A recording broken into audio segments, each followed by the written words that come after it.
तो सर आजकल बच्चों में भी हम देख रहे हैं कि यंग बच्चों में जल्दी ही बाल आ जाते हैं। हाँ, उसका एक रीज़न ये हो सकता है कि प्रिकॉशियस प्यूबर्टी है, प्यूबर्टी की एज ही थोड़ी लोअर डाउन हो गई है। बैक में कुछ लोगों के पाइलोनेडल साइनस की एक प्रॉब्लम होती है, जिसमें जिन लोगों के बैक में एक्सेसिव हेयर ग्रोथ है, वो जब बाल टूटते हैं थिक हेयर, तो वो बटक्स के बीच में, हिप्स के बीच में इकट्ठे हो जाते हैं और घाव बना देते हैं। तो सर एक बार छोटे बच्चों में लोग बोलते हैं कि बेसन का उपटन लगाने से तब के बाल तो जाते ही हैं, बट आगे भी कम बाल आते हैं। तो मॉडर्न मेथड्स में जो हमने मेथड सुने हैं उनमें लेज़र या इलेक्ट्रोलिसिस आता है।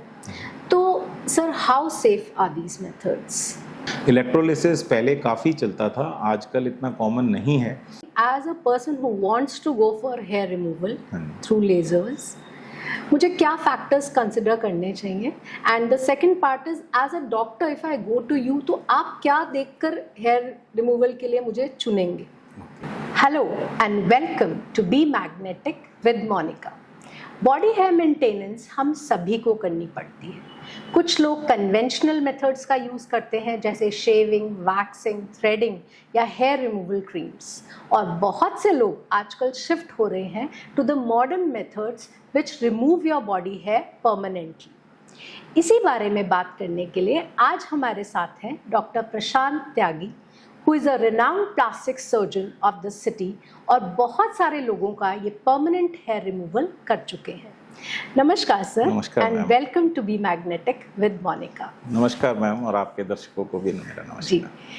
तो सर सबसे पहले तो आप अपनी जर्नी के बारे में हमें कुछ बताइए।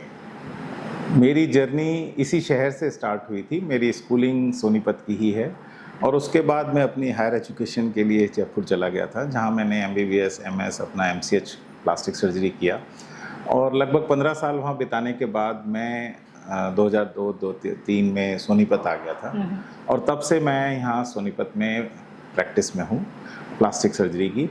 और उसमें मैं लगभग 17-18 साल से लेज़र्स कर रहा हूँ, क्योंकि आज हम लेज़र पे ही बात कर रहे हैं जी। तो लगभग 17-18 साल से मेरी लेज़र की जर्नी है।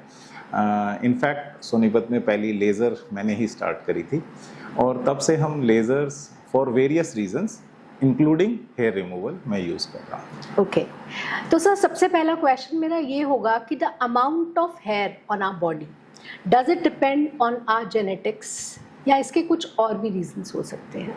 प्राइमरीली इसका रीज़न जेनेटिक ही है। ज़्यादातर लोगों में जिनमें फैमिली ट्रेडिशनली जैसे हेयरी बॉडी है फीमेल्स की या मेल्स की, तो उन बच्चों में भी वैसा होने का संभावना रहती है, और होते भी है। Genetic reasons exclusively facial hair में काफ़ी देखा गया है, जिसमें फीमेल्स में PCOD डिजीज़ की वजह से उनमें चेहरे पे बाल आते हैं, जिसमें ओवेरीज में सिस्ट बन जाते हैं, जिसको पॉलीसिस्टिक ओवरीज बोलते हैं, और उसमें हार्मोनल वेरिएशंस की वजह से लेडीज़ में चेहरे पे बाल आते हैं उस जगह जहां नॉर्मली मेल्स में बियर्ड आती है। बाकी जो रीजंस हैं वो हेयर लॉस के हैं, हेयर ग्रोथ के तो मेनली यही रीजंस हैं। ओके, तो सर आजकल बच्चों में भी हम देख रहे हैं कि यंग बच्चों में जल्दी ही बाल आ जाते हैं। हाँ। तो उसके कुछ रीजंस डेवलप हो रहे हैं? एग्जैक्टली तो आइडेंटिफाई करना मुश्किल है, लेकिन ऑफ कोर्स बच्चों में, क्योंकि जैसे मैं पहले देखता था और अब देखता हूँ, बहुत यंग गर्ल्स प्रेजेंट करती हैं हमारे पास फॉर बॉडी हेयर रिमूवल या फेशियल हेयर रिमूवल, तो वो आजकल है। एंड उसका एक रीज़न ये हो सकता है कि प्रिकॉशियस प्यूबर्टी है, प्यूबर्टी की एज ही थोड़ी लोअर डाउन हो गई है। गर्ल्स 9-10 की एज पे ही they become mature, and that may be the reason कि आजकल गर्ल्स हमारे पास 13, 14, 15 की एज में भी प्रेजेंट करती हैं फॉर हेयर रिमूवल। दूसरा मुझे लगता है अवेयरनेस भी ज़्यादा है, और थोड़ा सा भी हेयर ग्रोथ देखते ही, क्योंकि सोशल मीडिया का आप तक पहुंच बहुत है, तो उसमें और मूवीज़ और सोशल मीडिया की वजह से या इंस्टा या इनकी वजह से उसमें देख देख के भी वो उन्हें लगता है कि मेरे बाल नहीं होने चाहिए या बाल हटवाने हैं। या जैसे हॉस्टल्स में जा रही हैं गर्ल्स, तो दे वांट कि their body should be clean, या एक्सपोजर टू ड्रेसेस लाइक जिसमें बॉडी एक्सपोजर है, या नी लेंथ ड्रेसेस पहननी है या स्लीवलेस पहननी है, तो so they are more conscious about their body या more aware about their body, and that is the reason they present early to us. Okay तो सर बॉडी हेयर से कुछ प्रॉब्लम भी हो सकती है क्या हमारे स्किन पे, लाइक एक्सेसिव स्वेटिंग या बॉडी ओडर, ये रीजन हो सकता है हेयर की वजह This से हो can सकता be है? a reason for some people, but sweating is not just because of body hair. Sweat glands से होती है, but some people have in general tendency for excessive sweating. तो उनमें होता है, hair are not directly responsible for that. हाँ, बालों में कभी कभी कोई इन्फेक्शन हो जाए, कुछ पस बन जाए, मवाद बन जाए, ऐसा कुछ हेयर बाल टूटने से या इन्फेक्शन से हो सकता है। इन जनरल बॉडी हेयर से कोई डिजीज़ नहीं होता, और ये डिजीज़ के लिए है भी नहीं, it is just for looking good, aesthetic sense है, लोग चाहते हैं कि अच्छा लगें। इट इज़ जस्ट लाइक कि आजकल आप देखते हैं बच्चों में हेयर स्टाइल्स डिफरेंट बनाए जाते हैं, बियर्ड रखने का बहुत शौक हो गया है इन दिनों। अगर आप 5-7 साल से देखें तो ऑलमोस्ट सारे यंग बॉयज़ जो हैं वो आपको विद बियर्ड ही मिलेंगे, और ऐसे ही जो गर्ल्स हैं वो टोटली वैक्सिंग करा के या थ्रेडिंग करा के या कोई भी और मेथड यूज़ करके हेयर्स रिमूव करते हैं। हाँ, बैक में कुछ लोगों के पाइलोनेडल साइनस की एक प्रॉब्लम होती है, जिसमें जिन लोगों के बैक में एक्सेसिव हेयर ग्रोथ है, वो जब बाल टूटते हैं थिक हेयर, तो वो बटक्स के बीच में, हिप्स के बीच में इकट्ठे हो जाते हैं और घाव बना देते हैं। तो दैट इज़ कॉल्ड पाइलोनेडल साइनस। उसका सर्जिकल ट्रीटमेंट है, और यदि ज़रूरत पड़े तो उनमें हम लेज़र्स भी करते हैं फॉर हेयर रिमूवल। ओके तो सर बहुत सारे मिथ्स हैं कन्वेंशनल मेथड्स के बारे में, like shaving both men and women are shaving their body for hair removal. Yes. और ये हम सुनते हैं कि शेविंग से एक बार आपने रेजर लगा लिया अपनी बॉडी पे तो बाल ज़्यादा आने लग जाएंगे, हाँ। तो ये मिथ है या सच्चाई है इसमें कुछ? तो जैसा आपने कहा, ये मिथ ही है और इसमें कोई सच्चाई नहीं है।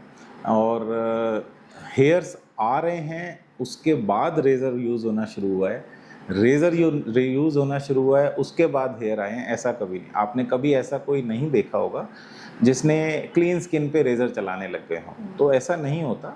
और जितने भी ये टेम्परेरी मेथड्स हैं हेयर रिमूवल के, लाइक रेज़र है, देन वैक्सिंग है, थ्रेडिंग है, प्लकिंग है, हेयर रिमूवल क्रीम है, ये सब हेयर को ऊपर से शेड ऑफ करते हैं या हटाते हैं। इससे हेयर ग्रोथ पे कोई असर नहीं होता। तो वो जो मिथ है कि रेज़र से बाल आ जाते हैं, ऐसा नहीं होता बिल्कुल भी। लेकिन ऑफ कोर्स पब्लिक हमसे पूछती है, हम सजेस्ट भी करते हैं उनको, आप ये यूज़ कर लो, तो भी वो नहीं करते, इस डर से कि कहीं हमारे हेयर ग्रोथ ना हो जाए। तो सर एक बार छोटे बच्चों में लोग बोलते हैं कि बेसन का उपटन लगाने से तब के बाल तो जाते ही हैं, बट आगे भी कम बाल आते हैं, तो क्या ऐसा होता है? ऐसा नहीं है, लेकिन हाँ, बचपन में जो बच्चे, जब भी किसी घर में बच्चे पैदा होते हैं तो उपटन वगैरह लगाया जाता है, मालिश की जाती है, वो सब किया जाता है। वो बेसिकली जो फीटस में जो बाल होते हैं, लेनुगो बोलते हैं हम उनको, which are very fine and thin hair, वो रोआ होता है, तो वो उस रोए को हटाने के लिए होते हैं।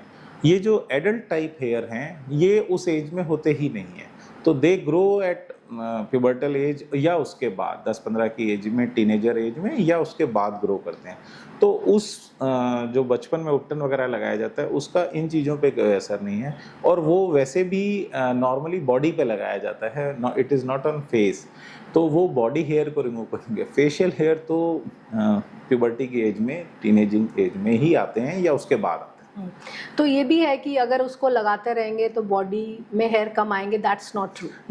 नहीं, ऐसा कोई नहीं। तो सर अब हम बात करते हैं मॉडर्न मेथड्स पे। तो मॉडर्न मेथड्स में जो हमने मेथड सुने हैं उनमें लेज़र या इलेक्ट्रोलिसिस आता है, तो sir how safe are these methods? Modern methods are absolutely safe until and unless they are used in the safe hands.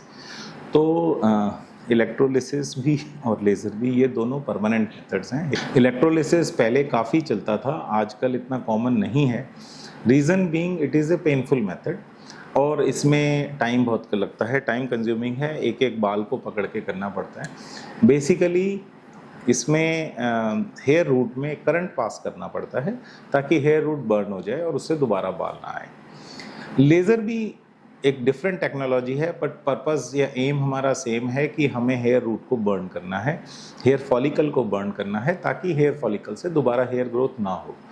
तो if used in safe hands, अगर यूज़ करने वाला उसकी जानकारी प्रॉपर रखता है तो लेज़र इज़ सेफ।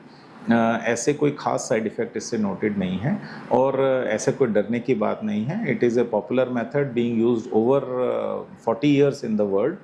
तो सारी दुनिया में लेज़र यूज़ हो रही है, तो it is quite safe and it is approved by most of the drug administrative authorities all over the world. So it is a safe method. दोनों टेक्निक्स में सर हमने सुना है कि इलेक्ट्रोलिसिस वाइट हेयर पे काम करता है, जबकि लेज़र जो है वाइट हेयर रिमूव नहीं कर पाता है। हाँ जी, ऑफ कोर्स इसका रीज़न है क्योंकि हेयर जो लेज़र है वो हेयर रूट के अंदर मेलानिन को टारगेट करती है, जिस वजह से हमारा बाल ब्लैक होता है। वो एक पिगमेंट होता है हेयर में which is called melanin, and जब हम लेज़र देते हैं तो वो लेज़र हमारी उस मेलानिन में एब्जॉर्ब होती है और वो उस मेलानिन को डिस्ट्रॉय करती है ताकि हेयर रूट डिस्ट्रॉय हो जाए। तो इसलिए जो लेज़र के मेथड्स हैं ये ब्राउन हेयर या वाइट हेयर पे काम नहीं करते। एपिलेशन के लिए कहा जाता है कि क्योंकि वो वाइट हेयर पे काम करता है, उसका रीज़न ये है कि it is not targeting the black colour, it is just a passage of current. So वो ऑफ कोर्स उस पर इफ़ेक्टिव है और लेज़र नहीं है। बट यूजुअली जो लोग हेयर रिमूवल के लिए आते हैं वो यंगर एज में आते हैं एंड लेट एज में 40s या 50s में कम ही लेडीज़ हैं जो आती हैं, या जो यंग एज में ना कराएं और डिले कर दें फिर आती हैं, जिनमें most of the hair are black and few are white, उनमें of course that can be used. तो सर लेज़र भी क्या डिफरेंट टाइप्स के होते हैं, इनकी मशीन्स क्या डिफरेंट होती हैं? बिकॉज हम देखते हैं छोटे छोटे पार्लर्स में भी लेज़र मशीन्स हैं, वो लोग लेज़र कर देते हैं, कम पैसे लेते हैं। तो मतलब क्या different types of lasers available हैं? दोनों बातें हैं। लेज़र कौन सी क्वालिटी की है वो भी डिफरेंट है, और दूसरा कौन सी कंपनीज बना रही हैं वो भी अलग है। टाइप्स ऑफ लेज़र्स में देखा जाए तो कॉमनली जो दो लेज़र इंडिया में यूज़ होती हैं वो डायोड है और लॉन्ग पल्स एनडीआर है। सो बेस्ट रिजल्ट्स जो इंडियन स्किन में डॉक्यूमेंटेड हैं वो इन्हीं दो लेज़र्स हैं।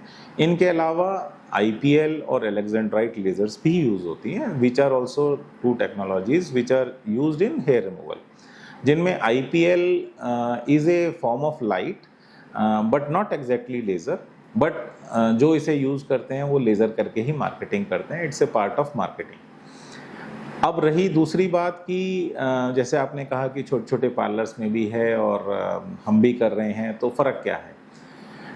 फ़र्क दो चीज़ों का है। लेज़र एक बहुत ही सोफिस्टिकेटेड इक्विपमेंट है, एक बहुत ही फिज़िक्स का बहुत रोल है उसमें, और बहुत ही साइंटिफिक मेथड है रिमूव करने का, क्योंकि उसमें हम कितनी पल्स दे रहे हैं, कितनी फ्लुएंस दे रहे हैं, कितनी पावर दे रहे हैं, इन सब का प्ले होता है आपस में to get a good result. तो ये बेटर वो कर पाएगा जो इस फिज़िक्स को या इस साइंस को पूरा समझता हो। अब ऐसी भी मार्केट में बहुत मशीन्स हैं which are some of the countries like China वगैरह से बन के आती हैं, विच आर वेरी चीप, और उन मशीन्स में जो खरीदने वाला है until and unless he has the knowledge of laser, he will not be able to analyze कि भाई कौन सी मशीन, भाई अगर एक मशीन 5 लाख की है और दूसरी मशीन 30 लाख की है तो कुछ तो फ़र्क होगा उसमें। ये फ़र्क रिजल्ट्स में फ़र्क पड़ता है क्योंकि उसमें एडिक्वेट पावर नहीं होगी। लेकिन ऑफ कोर्स जो खरीद रहा है उसकी भी एक परचेजिंग पावर है कि वो कितने तक का इन्वेस्टमेंट हो सकता है, क्योंकि laser is a big investment not just in the terms of machine खरीदना, उसकी मेंटेनेंस, और क्योंकि उसने कई साल काम करना है। तो व्हाट आई बिलीव इन कि we should have a best quality laser so that हम साइड इफ़ेक्ट मिनिमाइज़ कर सकें और रिजल्ट्स बेस्ट दे सकें। तो जब पेशेंट कहीं भी लेज़र कराने जाता है तो उसे ये चीज़ें चूज़ करनी चाहिए या उसके बारे में जानकारी लेनी चाहिए, नॉट जस्ट कि भाई कहीं क्लिनिक है या बोर्ड लगा है या पार्लर है कहीं भी इलाज करा लूँ। लेकिन अगर हम खुद कुछ जानकारी रखेंगे, डॉक्टर से डिस्कस करेंगे तो हम कर पाएंगे। अगर हम लेज़र हेयर रिमूवल को एक ट्रीटमेंट मानते हैं तो फिर एक डॉक्टर के पास जाना चाहिए। जस्ट हम पार्लर चले जाएं तो हो सकता है आपके थोड़े पैसे बच जाएं, लेकिन आप रिजल्ट से सेटिस्फाई नहीं होंगे। तो सर ये जो लेज़र हेयर रिमूवल है इसके साइड इफ़ेक्ट्स क्या हो सकते हैं? प्राइमरीली लेज़र हेयर रिमूवल का जो साइड इफ़ेक्ट है, जो मेन है जिससे मरीज परेशान हो सकता है, वो है बर्न। क्योंकि लेज़र एक बहुत हाई पावर एनर्जी है और वो जब हाई पावर एनर्जी किसी की बॉडी पे गिरेगी तो जब वो हेयर रूट को जला रही है तो हेयर रूट से पहले ऊपर स्किन आएगी, तो वो स्किन को भी जला सकती है क्योंकि स्किन में भी मेलानिन होता है। हमारा जो कलर है बॉडी का, that is due to melanin, और हेयर रूट भी डार्क इसीलिए क्योंकि मेलानिन है। तो लेज़र को उससे थ्रू पास होना होता है।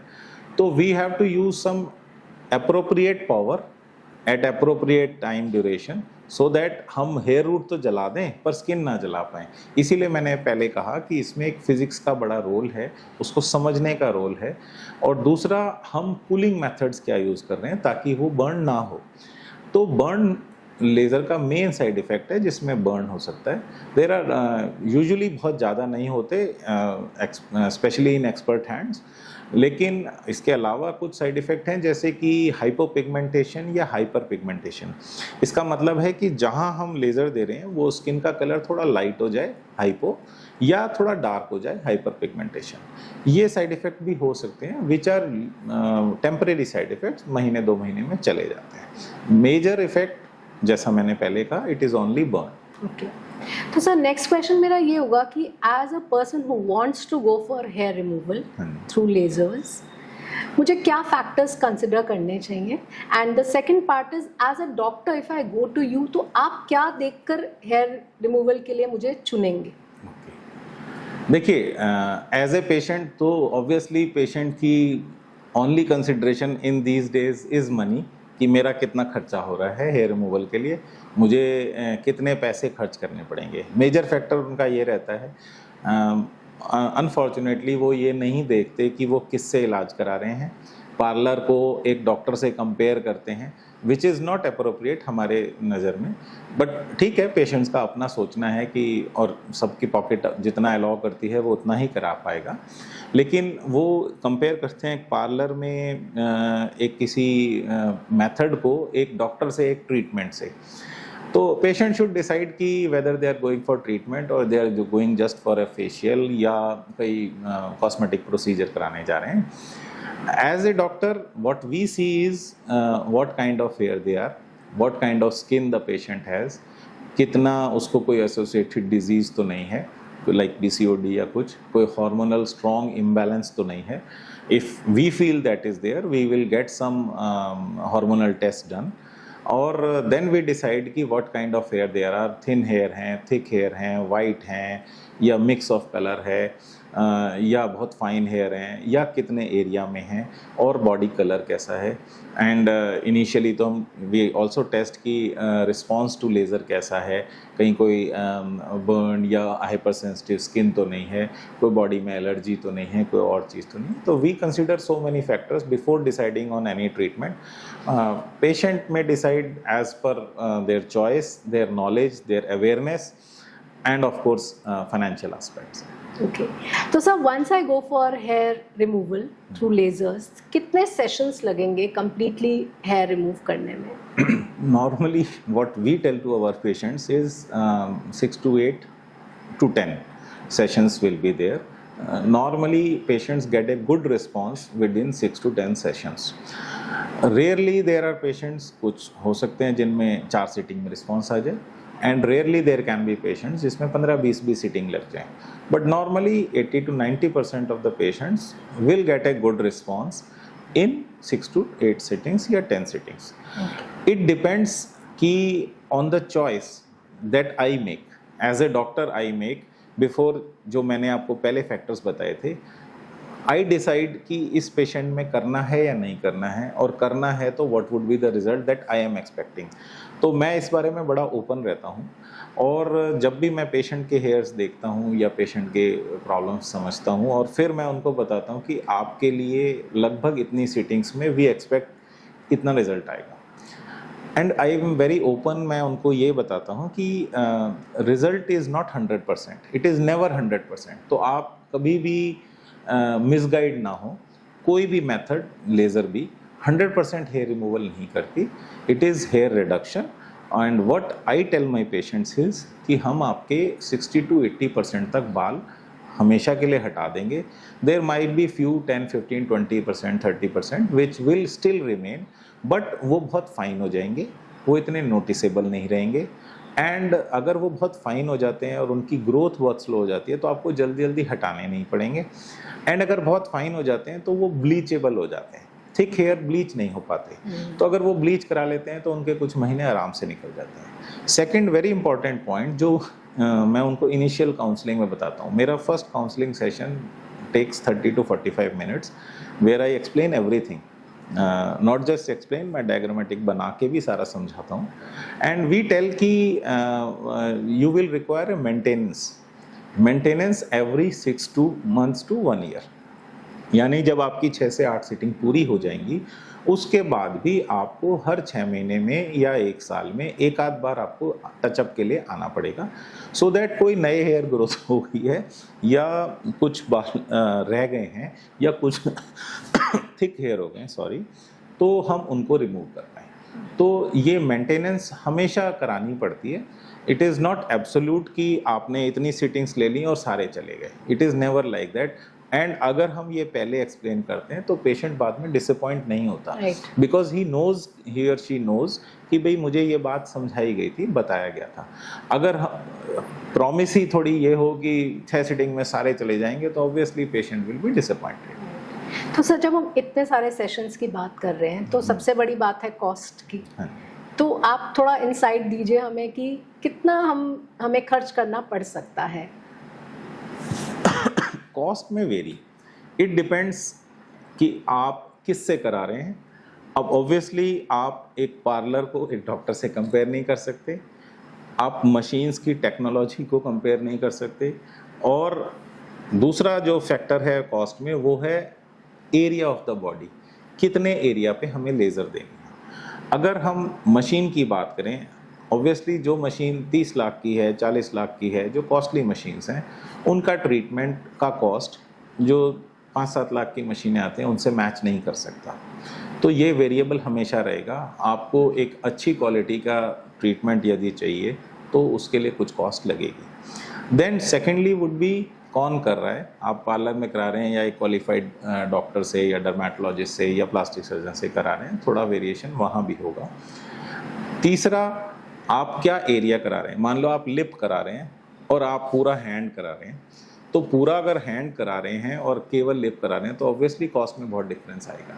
लिप में कॉस्ट बहुत कम होगी, हैंड में कॉस्ट बहुत ज़्यादा होगी, क्योंकि it depends on the number of shots used. एक लेज़र एक बार में 1 से 2 सेंटीमीटर एरिया ही कवर करती है एक शॉट। तो अगर हमें मान लो फुल बॉडी करना है तो आपके शॉट्स कई हज़ार हो जाएंगे, और अगर आपको लिप देना है तो 4-6 शॉट होंगे।